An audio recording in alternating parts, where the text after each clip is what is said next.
अब तक हुई वैज्ञानिक खोजों के अनुसार ब्रह्मांड अपनी उत्पत्ति के काल से अब तक फैल रहा है और फैलता ही जा रहा है। बिग बैंग के सिद्धांत को माने तो न दिखाई देने वाले बिंदु में हुए भयानक विस्फोट से तारों की उत्पत्ति हुई और ये तारे उस अकल्पनीय उत्पन्न ऊर्जा से अभी तक जल रहे हैं। यह संसार ऊर्जा का ही खेल है। वैज्ञानिक कहते हैं कि उन्हीं तारों के बीच ठंडे हो गए छोटे छोटे तारों में ही कहीं जलती हुई एक धरती भी थी, जो ब्रह्मांड के विराट रूप में मात्र एक कण के समान है।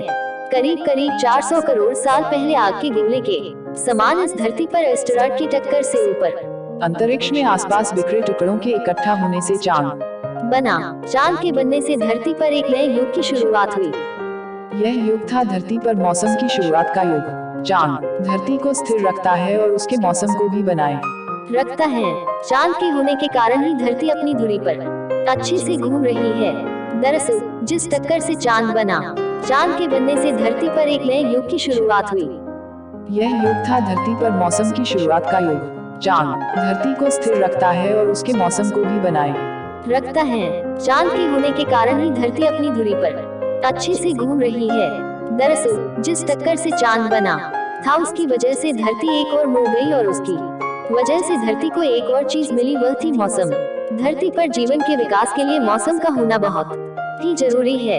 यदि बदलता हुआ मौसम नहीं होगा तो जीवन संभव नहीं होगा। चांद की ग्रेविटी के कारण धरती के घूमने की रफ्तार भी कम हुई, जिससे हमारे दिन 6 के बजाय 24 घंटे के होने लगे।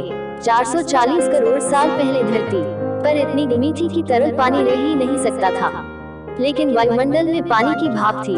कई लाख साल पहले जब धरती ठंडी हुई तो बारिश होने लगी, जिससे तालाब बने, झीलें बनी और फिर महासागर बने। 380 करोड़ साल पहले हमारे पास चांद था, समुद्र था, लेकिन वो वैसा नहीं था जैसा कि आज हम देख रहे हैं।